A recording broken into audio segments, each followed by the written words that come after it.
More coffee, sir? Willow asked, her voice trembling slightly beneath the chaotic hum of the late-night diner. She kept her eyes glued to the chipped formica tabletop, sliding the steaming ceramic mug forward with agonizing slowness. Beneath the porcelain saucer, a folded white napkin was wedged tight. Eli didn't look up. His impeccably tailored suit felt entirely alien in the greasy, neon-lit establishment, yet his stillness was absolute, commanding the space. He tapped a silver spoon twice against his water glass, a sound that cut through the background noise. Just the check. As he lifted the saucer, his eyes finally met hers, cold, sharp, and calculating. The napkin bore 10 words scrawled in frantic blue ink. Gunman behind you. Deal gone wrong. Exit through kitchen. Now. Eli's expression didn't change, but the temperature in the room instantly plummeted. Chapter 1. The Shattered Porcelain. The diner smelled of burnt grease, cheap vanilla sanitizer, and the metallic tang of impending violence. Willow stepped back from the booth, her heart hammering against her ribs like a trapped bird. She clutched her circular serving tray to her chest, an absurdly flimsy shield against what she knew was coming. The diner was a relic of the 1980s. All cracked red leather booths and flickering fluorescent lights that buzzed with a sound like dying wasps. Outside, the rain slashed against the large plate glass windows, blurring the streetlights into smeared streaks of amber and crimson. It was 2 a.m. The clientele consisted of 3 exhausted truckers at the counter, an elderly couple sharing a slice of cherry pie, and Eli. Eli sat in the corner booth, his back to the wall, a position Willow knew was no accident. He was a man who lived his life in the crosshairs, an underboss in a syndicate that controlled the city's crumbling port infrastructure. Willow wasn't just a waitress. She had spent 6 months serving bitter coffee and soggy hash browns in this godforsaken establishment, waiting for the moment the syndicate's war spilled into her shift. But she hadn't expected the war to walk through the front door in the shape of 2 men wearing heavy, rain-soaked trench coats, their hands buried deep in their pockets. She had seen the telltale bulge of suppressed weaponry, recognized the dead-eyed stare of professional hitters. They weren't here for the pie. When Eli read the note, his reaction was a masterclass in controlled adrenaline. He didn't gasp. He didn't turn around. He simply reached into the breast pocket of his charcoal suit, withdrew a crisp $100 bill, and laid it softly over the napkin. The transaction was a mask. His eyes, a striking shade of slate gray, flicked up to Willow's. In that fraction of a second, an unspoken pact was formed. It was a look of pure, crystalline understanding. He knew she was involved, and she knew he was going to act. "Keep the change," Eli said, his voice a low, gravelly baritone that barely carried over the sizzling grill behind the counter. He moved with terrifying grace. One moment he was seated, a picture of aristocratic calm, and the next, the heavy wooden table was flipping backward. The ceramic mug shattered against the linoleum floor, sending a spray of black coffee into the air just as the first suppressed gunshot coughed. The sound was deceptively quiet, like a heavy staple gun firing into wood, but the impact was devastating. The booth's red leather exploded in a cloud of foam and synthetic fabric, right where Eli's chest had been a millisecond before. Screams erupted. The truckers scrambled over their stools, diving for the grease-stained floor. The elderly couple cowered under their table, hands clasped over their ears. Willow didn't scream. She threw herself backward, her shoulder slamming painfully against the swinging metal door of the kitchen. Eli rolled across the floor, drawing a sleek black firearm from an ankle holster in one fluid motion. He didn't fire blindly. He braced himself against the side of the overturned table and fired 2 measured shots. The closest hitman stumbled. His knee buckling as a bullet shattered his kneecap, sending him crashing into the counter and knocking over a display of stale pastries. "Move," Eli roared, his voice finally losing its calm veneer, echoing with raw, survivalist command. Willow scrambled backward, kicking the kitchen doors open. The blast of heat from the fryers hit her face. She turned and ran, the sound of breaking glass and panicked shouts echoing behind her. She heard Eli's heavy footsteps right on her heels. The kitchen staff, a teenage dishwasher and an exhausted line cook, were already bolting for the walk-in freezer. "The back door," Willow yelled, pointing toward the heavy steel exit at the end of the narrow, stainless steel corridor. Eli grabbed her arm, his grip like a steel vise, pulling her out of the line of fire just as a bullet sparked off the metal prep station, raining hot fragments of steel onto the floor. They hit the back door together, bursting out into the freezing, rain-drenched alleyway. The air was thick with the smell of rotting garbage and ozone. The door slammed shut behind them, plunging them into the shadows. The transition from the bright, chaotic diner to the dark, silent alley was jarring. Willow leaned against the wet brick wall, gasping for air, her lungs burning. She looked at Eli.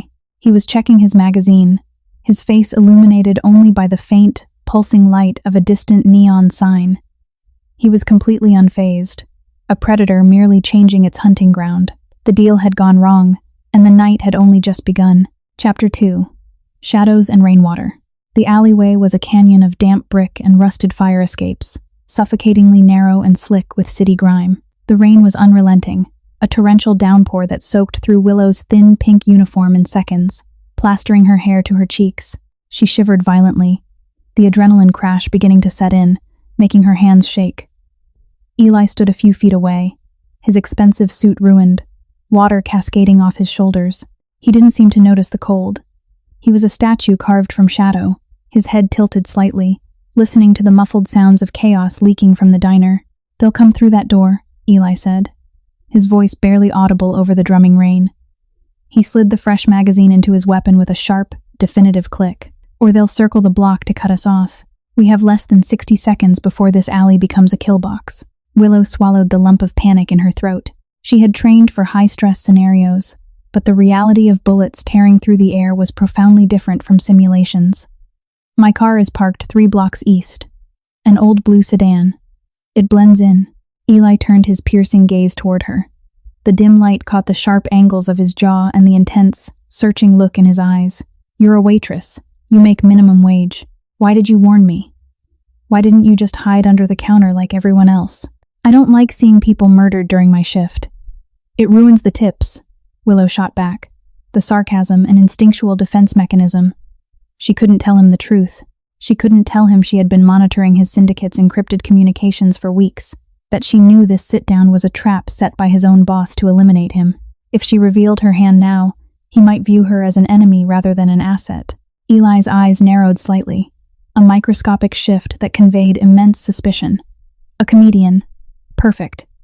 He stepped closer to her, invading her personal space, forcing her to look up at him. "Those weren't street thugs in there. Those were professional cleaners. They leave no witnesses. By passing me that note, you painted a target on your own back. You are in this now, whether you like it or not." "I know," Willow whispered, the reality of her blown cover settling heavy in her chest. A heavy thud against the steel door of the diner echoed through the alley. Someone was trying to kick it open from the inside. "East," Eli commanded, grabbing her wrist and pulling her into a sprint. They ran. The alley floor was treacherous, littered with discarded pallets, broken bottles, and slick patches of moss. Willow struggled to keep up, her non-slip work shoes offering little traction on the treacherous terrain. They navigated the labyrinthine back streets, moving like ghosts through the downpour. Every shadow looked like a gunman. Every rustle of the wind sounded like a slide racking. The physical exertion was brutal. Willow's side cramped, a sharp, stabbing pain that made her gasp with every breath. But Eli's grip on her wrist was unrelenting, dragging her forward. They reached the end of the alley, pressing themselves against the cold, wet brick of a corner building. The street ahead was deserted, the asphalt shimmering like a black mirror under the streetlights. 3 blocks east meant crossing 2 wide avenues, entirely exposed. "We need to move fast and stay low," Eli whispered, peering around the corner. "When I say go, you run to the opposite sidewalk, get behind that row of parked cars, and do not stop." Suddenly, the screech of tires tore through the night. A black SUV skidded around the far corner, its headlights cutting through the rain like searchlights. It began crawling down the avenue, the windows rolling down, the dark barrels of automatic weapons breaching the threshold. They were hunting. "Change of plans," Eli breathed, pulling Willow back into the shadows. "They have a perimeter. Your car is out. Then what?" Willow asked, panic finally bleeding into her voice. "We can't stay here." Eli scanned their surroundings, his eyes darting upward to the rusted fire escape hanging precariously above them. "Can you climb? Do I have a choice?" "No." Eli cupped his hands together, forming a step. "Go," quietly. Willow didn't hesitate. She stepped into his hands, feeling the solid, unwavering strength of him as he boosted her upward. She grabbed the cold, rusted iron of the fire escape ladder and pulled herself up, her muscles screaming in protest. Eli followed seconds later, moving with an athletic agility that belied his heavy suit. They climbed 3 stories in agonizing silence, the rusted metal groaning softly under their weight. They reached the roof just as the black SUV passed directly below the alley entrance. Willow collapsed onto the tar paper surface, gasping for air, the rain beating down on her back. She rolled over, looking at the city skyline, a jagged silhouette against the bruised purple night. Eli crouched near the edge, peering down at the street below. They had survived the immediate trap, but they were stranded on a rooftop, in a city owned by the men trying to kill him. The alliance was forged in desperation, bound by silence and the shared scent of gunpowder and rain. Chapter 3. The Ghost House. The rooftop provided temporary sanctuary, but it offered no warmth and no escape route. The rain had intensified into a blinding deluge. Eli turned away from the ledge, his silhouette imposing against the stormy sky. He moved toward a heavy, reinforced roof access door. It was padlocked. Without a word, he drew his weapon, wrapped his suit jacket tightly around the barrel to muffle the sound, and fired a single round directly into the mechanism. The lock shattered. He kicked the door open, motioning for Willow to follow. They descended into the pitch-black stairwell of an abandoned apartment building. The air inside was dry but smelled of mildew, dust, and decades of neglect. Eli produced a small tactical flashlight from his pocket, the narrow beam cutting through the gloom, illuminating peeling wallpaper and rotting floorboards. "Step exactly where I step," Eli instructed, his voice echoing softly in the cavernous space. "Old buildings like this have structural weak points. You put your foot through a rotted beam, you break your leg, and I have to leave you behind." "Comforting," Willow muttered, wrapping her arms around herself in a vain attempt to stop shivering. They navigated down 3 flights of stairs, eventually entering a cavernous space that used to be a spacious loft. The windows were boarded up with thick plywood, keeping the storm outside and the light inside hidden. Eli moved to a specific corner of the room, kneeling beside a loose floorboard. He pried it up, revealing a hidden compartment. From it, he pulled a heavy canvas duffel bag. "You have a safe house here?" Willow asked, genuinely surprised. "In the middle of nowhere?" "A ghost house," Eli corrected, unzipping the bag. "Untraceable. Unlisted. My organization doesn't know it exists. Only I do." He pulled out a heavy-duty battery-powered lantern, clicking it on. The harsh white light illuminated the dust motes dancing in the air and cast long, dramatic shadows across the room. He tossed Willow a thick, gray woolen blanket. "Dry off. Hypothermia will kill you slower than a bullet, but it's just as permanent," he said, turning his back to give her privacy. Willow stripped off her soaked diner uniform, wrapping the heavy, scratchy wool tightly around her trembling frame. The warmth was immediate and intoxicating. As she huddled on a dusty velvet armchair, she watched Eli. He had removed his ruined suit jacket and was currently rolling up the sleeves of his blood-stained white shirt. It was only then that she noticed the dark, spreading stain blooming across his left bicep. "You're hit," she said, her voice dropping. Eli glanced at his arm indifferently. A graze. The first shooter in the diner pulled his aim a fraction of an inch to the right when I flipped the table. Lucky. He retrieved a basic first aid kit from the duffel bag, pulling out a bottle of antiseptic and a roll of gauze. He bit the cap off the bottle, pouring the harsh liquid directly onto the wound. He didn't flinch, his jaw locked, a muscle twitching in his cheek, but his eyes remained calm. "Let me help," Willow offered, standing up and crossing the room. Eli looked at her, his gaze sharp and calculating. "Why are you helping me? You saved my life in the diner, you followed me into the dark, and now you want to play nurse. What is your angle, Willow?" The sound of her name on his lips startled her. He had read her name tag, of course, but hearing it spoken with such quiet intensity felt invasive. She took the gauze from his hand, her fingers brushing against his skin. It was burning hot. "My angle is survival," she lied smoothly, wrapping the bandage around his arm with practiced efficiency. "You know the men trying to kill us. You know the city. Without you, I'm a waitress in a dirty alley. With you, I might live to see morning." Eli studied her face as she worked. He was a man who made his living reading people, detecting the microscopic tells of deception and fear. Willow forced herself to remain calm, keeping her breathing steady, her eyes focused on the knot she was tying. "You tie a perfect field dressing," Eli observed quietly. "Too perfect for a waitress." Willow froze for a microsecond before pulling the knot tight. "My father was an EMT. He taught me a few things." Your father taught you how to identify a suppressed weapon by its silhouette under a coat? Eli countered, his voice smooth as silk but laced with dangerous implication. He taught you to keep your eyes down and monitor peripheral movement? He taught you how to suppress a panic response when a gun goes off? Willow stepped back, pulling the blanket tighter around her shoulders. The air between them grew thick, charged with sudden, crackling tension. The ghost house was perfectly silent, save for the rhythmic drumming of the rain on the roof above. I grew up in a bad neighborhood, Willow said, holding his gaze defensively. You learn things. Eli didn't push it further, but the look in his eyes told her he didn't believe a word of it. He reached into the duffel bag again, pulling out 2 sleek, black burner phones. He tossed one to her. Keep it off until I say otherwise. They have IMSI catchers scanning the grid. We turn these on. We broadcast our location to every hitter on the payroll. He sat down on an overturned wooden crate, resting his elbows on his knees, his face buried in his hands. The aristocratic, untouchable underboss from the diner was gone.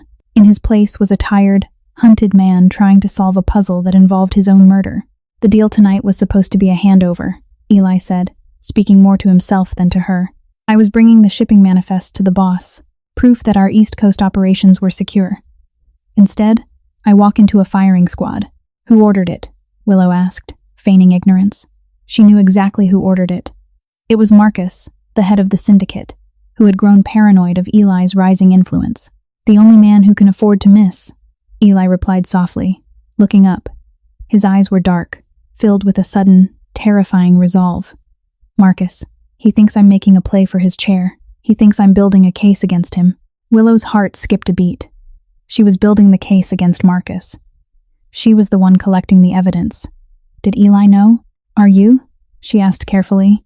Eli let out a humorless laugh, a sound that held no joy, only a deep, profound weariness. I'm trying to tear his empire down from the inside out, Willow, and I think I just ran out of time. Chapter 4. The Digital Thread. The ghost house felt like a purgatory suspended high above the city. Dawn broke not with sunlight, but with a miserable gray pallor that seeped through the cracks in the plywood, illuminating the dust in sharp, melancholic beams. Willow awoke with a stiff neck, her muscles aching from the hard floor and the residual tension of the night. Eli was already awake. He stood by a narrow gap in the window boarding, a steaming cup of instant coffee in his hand, watching the street below. He looked immaculate, having changed into a spare set of dark clothes from the duffel bag, a stark contrast to the violence of the previous night. They're sweeping the grid, Eli said without turning around.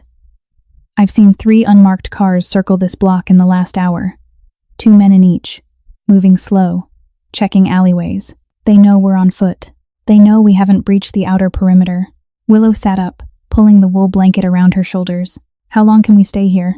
Until tonight, Eli replied, taking a slow sip of the terrible coffee. By nightfall, they'll start doing door-to-door sweeps of abandoned properties. Marcus has the manpower to turn this sector upside down. We need to move before they tighten the noose. He walked over to the wooden crate and set a map down, unrolling it. It was a detailed topographical map of the city's industrial district, covered in red marker circles and connecting lines. I need to get to the main shipping yard. There's a secure server hidden in a foreman's office. It contains the encrypted ledgers, every bribe, every shipment, every politician Marcus owns. If I get those ledgers, I can destroy him. Willow's pulse quickened. The ledgers. This was the holy grail her federal task force had been hunting for 3 years. If she could get her hands on that drive, the entire syndicate would fall. But she was cut off, isolated with the very man she was supposed to be profiling. You're going to break into a heavily guarded shipping yard while the entire syndicate is hunting you? Willow asked, trying to keep her voice level. That's suicide. It's the only play, Eli said, his eyes locking onto hers. If I run, I'm hunted for the rest of my life. If I get the ledgers, I have leverage. I can burn him to the ground before he finds me. And what about me? Willow challenged. I'm just collateral damage? Suppose you get the ledgers. What happens to the waitress who knows too much? Eli stepped closer, the intensity radiating from him like heat from a furnace. You are alive because I pulled you out of that diner. You will stay alive if you do exactly what I say. I am not a monster, Willow. I have rules. You saved me. I protect you. That is the transaction. It was a strange, chilling morality, but Willow recognized the absolute sincerity in his voice. He operated on a strict, unbreakable code of underworld ethics. He wasn't a psychopath. He was a soldier in a war of his own making. "I need to use the bathroom," Willow said abruptly, needing a moment away from his penetrating gaze. Eli gestured toward a dark hallway. "Second door on the left. The plumbing doesn't work. Don't turn on the light." Willow walked down the hall, slipping into the cramped, windowless bathroom. She closed the door, plunging herself into absolute darkness. She leaned against the cold sink, her heart hammering. She reached into her pocket, pulling out her own device, not the burner Eli had given her, but a heavily encrypted, thumb-sized communicator standard issue to deep-cover federal agents. She had kept it powered off to avoid detection, but she needed intel. She needed to know if her handler was looking for her. She pressed her thumb to the biometric scanner. The tiny screen flared to life, casting a faint, green glow across her face. She rapidly typed a coded sequence, accessing the secure frequency. Agent 404 to base. Code red, cover blown. Target extraction failed. Improvised holding. She waited, holding her breath. 30 seconds passed. A minute. The silence from the device was deafening. Finally, a text string appeared on the tiny screen. Base to 404. Your sector is compromised. Intel suggests a leak at the highest level of the task force. Marcus knew about the operation. Do not trust local assets. Do not trust extraction teams. You are dark. Repeat. You are dark. Survive. The blood drained from Willow's face. A leak at the highest level. Her own agency had sold her out. Marcus hadn't just arranged a hit on Eli. He had known the feds were watching. He had orchestrated the diner meeting to eliminate Eli and the undercover agent watching him in one clean sweep. The people she relied on, the badge she secretly wore, meant absolutely nothing. She was entirely alone. She powered down the device, the darkness rushing back in. A profound, terrifying realization washed over her. Eli wasn't her enemy anymore. He was her only lifeline. They were both ghosts now, hunted by the same men, betrayed by the institutions they thought they controlled. She exited the bathroom, walking back into the main room. Eli was sitting at the table, loading a fresh magazine into his sidearm. He looked up, his expression unreadable. "Everything all right?" he asked quietly. Willow looked at him, truly looking at him for the first time without the lens of her federal profile. She saw a man backed into a corner, fighting a war he was destined to lose, yet refusing to surrender. "No," Willow said, her voice finding a new, hardened edge. "Everything is wrong, but you need to get into that shipping yard tonight, and I'm going to help you do it." Chapter 5. The Architecture of Ruin. The afternoon stretched into a tense, agonizing crawl. The rain outside continued to fall, a steady drumming that felt like the ticking of a colossal, unforgiving clock. Inside the ghost house, the air was thick with the metallic scent of gun oil and the quiet intensity of preparation. They were no longer a Mafia underboss and a terrified waitress. They were a tactical unit forming out of sheer necessity. Eli had spread the topographical map across the floor, weighing the corners down with spare ammunition magazines. He was outlining the security perimeter of the shipping yard, using a red marker to trace the paths of the armed patrols. "The yard is fortified," Eli explained, his finger tracing a heavy black line on the paper. 12-foot-high electrified chain link, motion sensors along the southern boundary, 2 guard towers with overlapping sightlines. And tonight, they'll have doubled the guard. "Marcus knows I need what's inside. So how do we get in?" Willow asked, kneeling beside him, studying the map with an analytical eye that made Eli pause and look at her closely. "There's a blind spot," Eli said, tapping a section of the northern perimeter near a drainage canal. "The cameras there cycle on a 90-second loop due to a faulty relay switch I intentionally ignored 3 months ago. We have a 90-second window to cut the fence, cross the open tarmac, and breach the main warehouse before the camera pans back. And once inside, the server room is on the 2nd floor of the foreman's office. Biometric lock. That's where it gets complicated. I have the clearance, but the system logs every entry. The second my fingerprint hits that scanner, Marcus will know exactly where I am. We will have roughly 4 minutes to copy the data before his rapid response team breaches the warehouse." Willow calculated the odds. They were abysmal. It's a smash and grab with no viable exit strategy. Once we trigger that alarm, we're trapped inside a steel box, surrounded by heavily armed men. Eli sat back, looking at her with a mixture of respect and deep curiosity. "You talk like a tactician, Willow. You process information like a soldier. You aren't reacting with fear. You're calculating logistics. Who are you, really? Willow met his gaze, the lie burning on her tongue. She wanted to tell him the truth. The isolation was suffocating, and the shared trauma of the last 12 hours had forged an unnatural intimacy between them. But her handler's final message echoed in her mind. Do not trust local assets. She couldn't reveal she was a federal agent, not when she knew her own agency was compromised. If Eli knew she was a Fed, he might use her as a bargaining chip. I told you, Willow said, her voice smooth, betraying none of her internal turmoil. I'm a survivor. You learn to adapt when your life depends on it. Right now, adapting means figuring out how we don't die in that warehouse tonight. Eli didn't break eye contact. The silence stretched, heavy and interrogative. Finally, he nodded slowly, though the suspicion in his eyes didn't fully fade. Fair enough. We all have our ghosts, he said softly.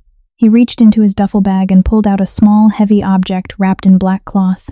He unwrapped it, revealing a sleek, compact, semi-automatic pistol. He held it out to her, handle first. Do you know how to use this? He asked. Willow looked at the weapon. It was a Glock 19, standard issue. She had fired thousands of rounds through one just like it on the academy range. She reached out, her fingers wrapping expertly around the grip. She didn't fumble.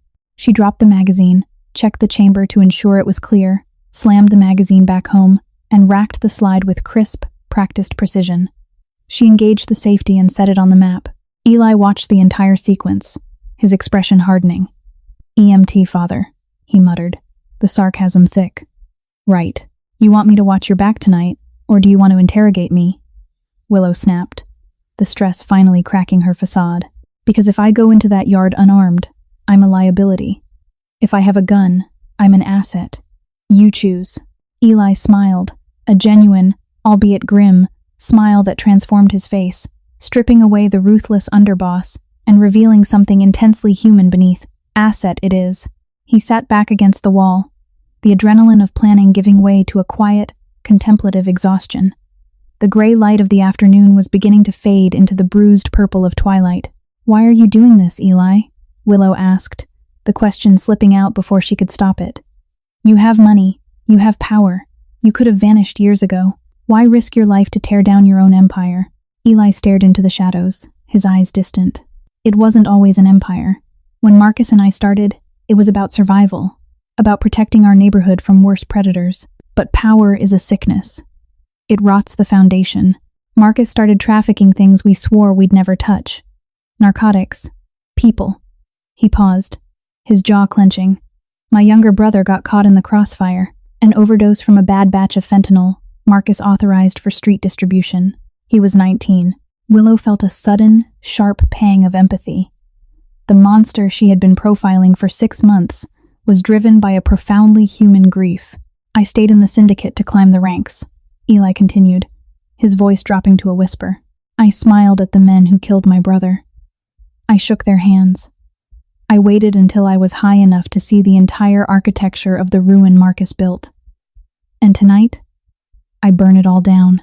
He looked back at Willow, his eyes burning with a cold, terrifying fire. I am not a good man, Willow. Do not mistake me for one, but I am the man who is going to end this. Willow looked at the gun resting on the map. The lines between right and wrong, between law and criminal, had entirely blurred. She was a federal agent, sworn to uphold the law, and she was about to commit high treason against her compromised agency by helping a Mafia boss execute a heavily armed raid.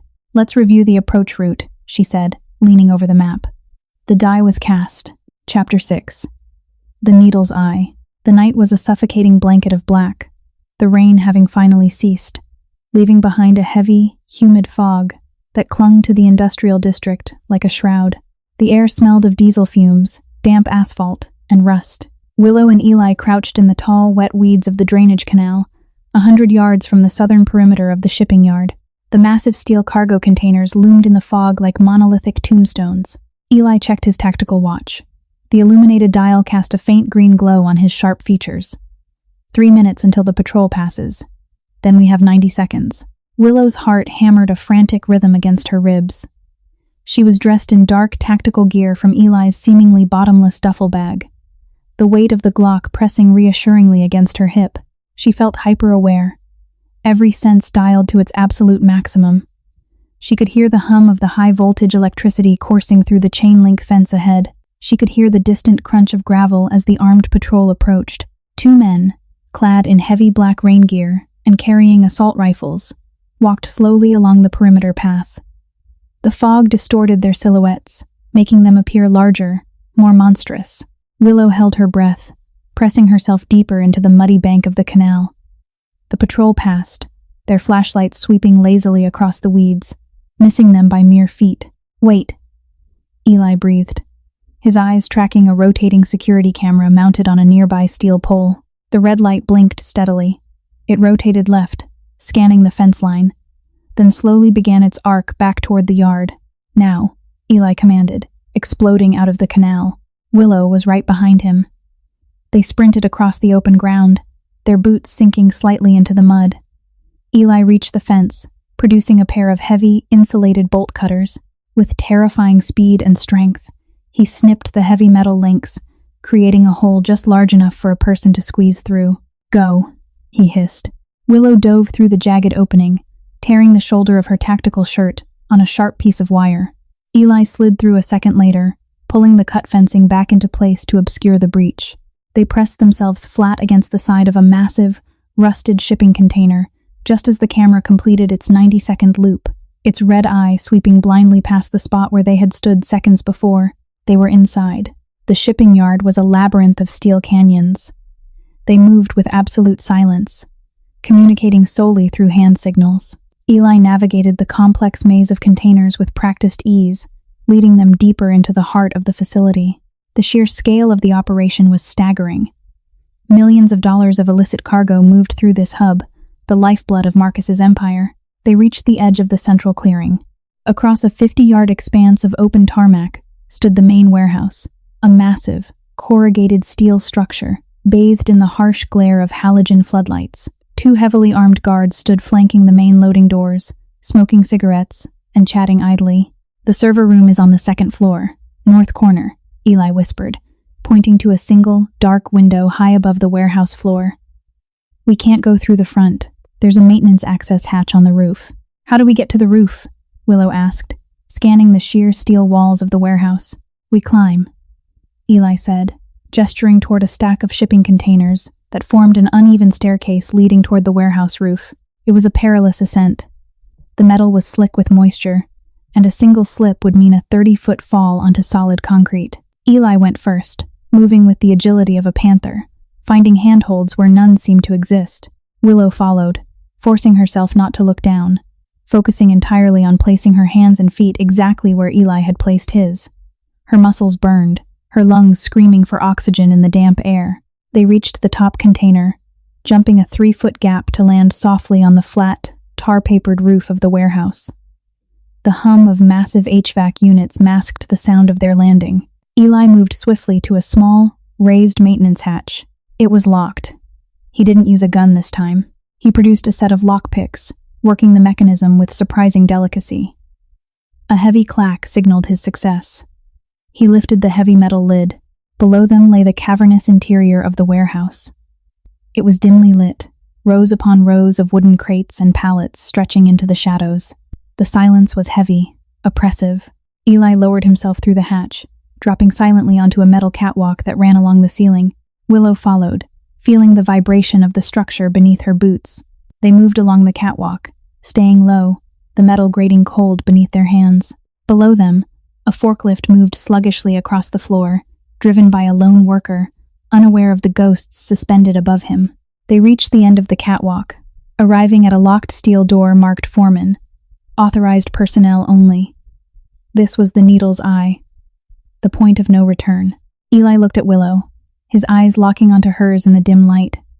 There was a silent acknowledgement passing between them. The fragile trust they had built over the last 24 hours was about to be tested against the fire of the Syndicate's wrath.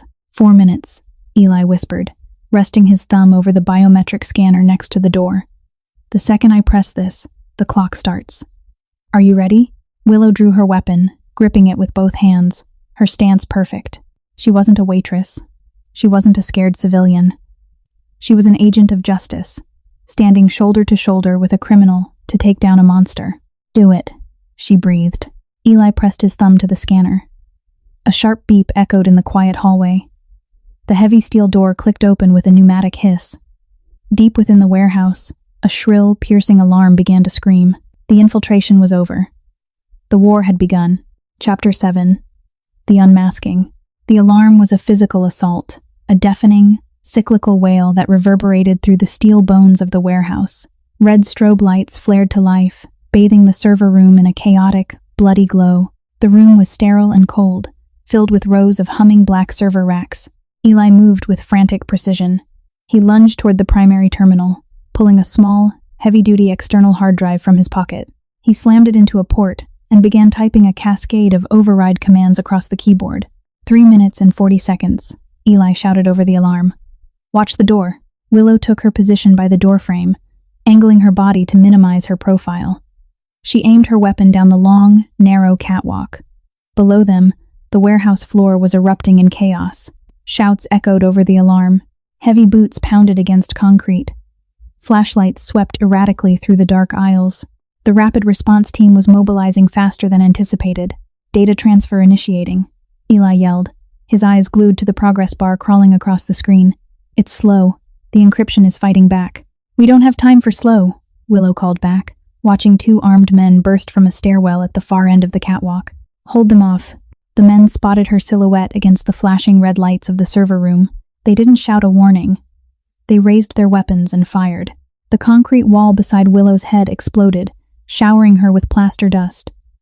She ducked back, suppressing a gasp. She leaned around the frame, acquiring her target, and squeezed the trigger twice. The sharp cracks of her Glock cut through the alarm. The lead gunman stumbled backward, his weapon clattering against the metal grating as he clutched his shoulder, collapsing onto the catwalk. The second man dove for cover behind a massive support beam, returning fire. Bullets sparked against the steel doorframe, forcing Willow to retreat completely into the room.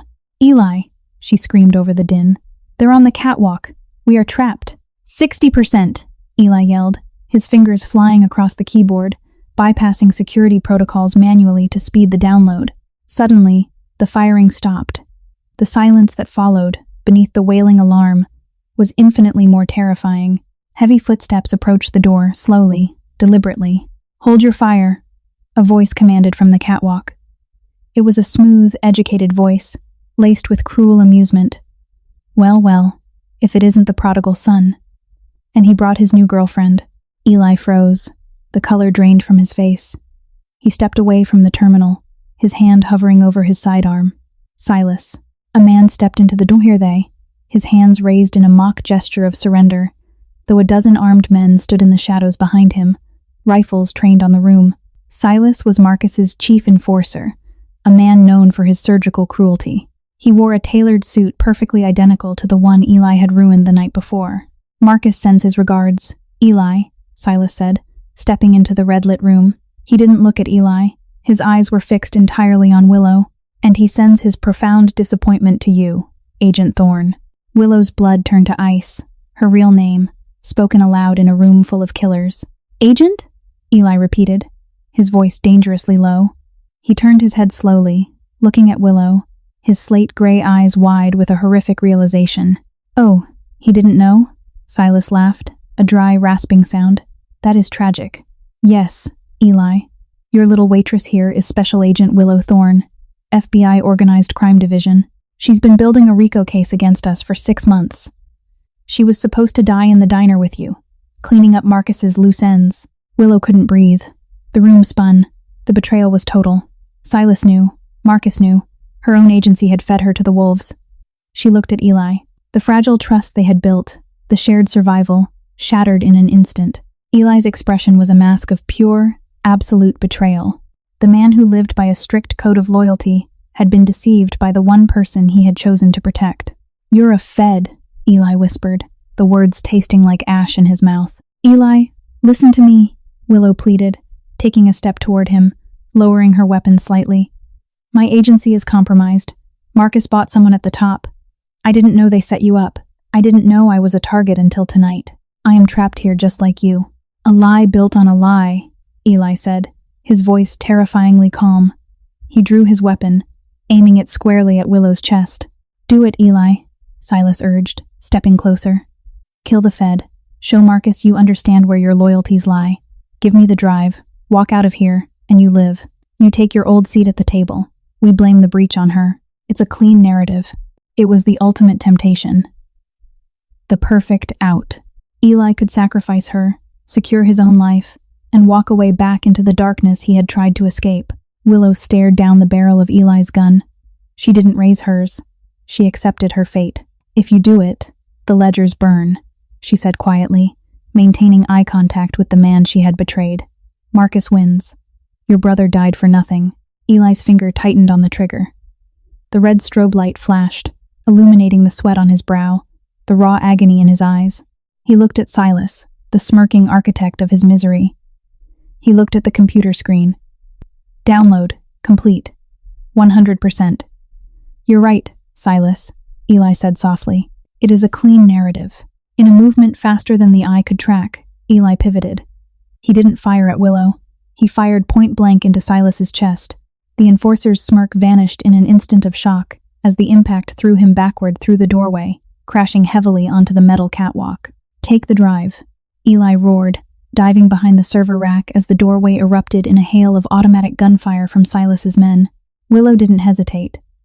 The shock evaporated, replaced by the sheer, kinetic instinct of survival. She snatched the heavy black hard drive from the terminal, shoving it deep into her tactical vest. She threw herself to the floor beside Eli, the air above them thick with flying lead and shattered circuitry. The unmasking was complete. The lie was dead, but the alliance, forged in the fires of mutual betrayal, was stronger than ever. Chapter 8. The Crucible of Fire. The server room was disintegrating around them. The sustained automatic fire from the catwalk tore through the delicate machinery, sending showers of sparks and shards of plastic raining down like deadly hail. The wailing alarm was almost drowned out by the deafening roar of gunfire. Eli and Willow were pinned behind the reinforced steel casing of the primary server bank, the only cover capable of stopping the high-velocity rounds. "We have to move," Willow shouted, covering her ears as a ricochet screamed inches from her head. "They're going to flank us." "The window!" Eli yelled back, pointing toward the heavy, reinforced glass pane at the far end of the room, overlooking the dark shipping yard below. "It's drop glass, bullet-resistant, but not bulletproof. We hit it hard enough. It shatters. That's a 30-foot drop onto concrete. It's either that or we bleed out on this floor. Your choice, Agent." The title felt like a physical blow, a reminder of the chasm that still existed between them, despite his choice to save her. Eli checked his magazine. He had 4 rounds left. Willow had 10.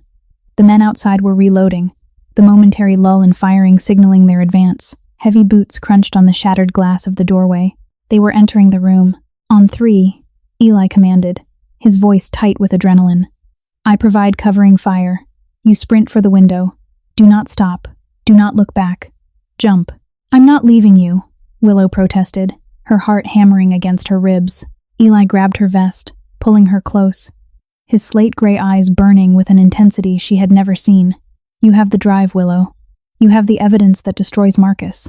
If that drive stays in this room, my brother died for nothing, and every person Marcus hurts tomorrow is on us. You are getting out of here. That is an order." He didn't wait for her to argue. He kissed her forehead, a brief, shocking gesture of fierce, protective finality, and then pushed her away. 3, 2, 1, go. Eli lunged from behind the cover, exposing himself to the doorway. He fired 3 rapid, perfectly aimed shots, dropping the first 2 men stepping into the room. The remaining gunmen panicked, scrambling for cover, returning wild, suppressed fire that chewed into the walls and ceiling. Willow ran. She put everything she had into the sprint, her boots finding traction on the debris-littered floor. She didn't look back. She saw the heavy, reinforced window looming ahead, illuminated by the flashing red strobe lights. She raised her arms, bracing for the impact, and threw her entire body weight forward. She hit the glass shoulder first. The impact was agonizing, jarring her bones, but the weakened glass, already spiderwebbed from stray bullets, finally gave way. It shattered outward in a cascade of glittering fragments. Willow tumbled through the air, the night rushing up to meet her. The 30-foot drop felt like an eternity. She remembered her training, tucking her chin, keeping her limbs loose. She hit the massive, sloped canvas roof of an idling transport truck, parked precisely beneath the window.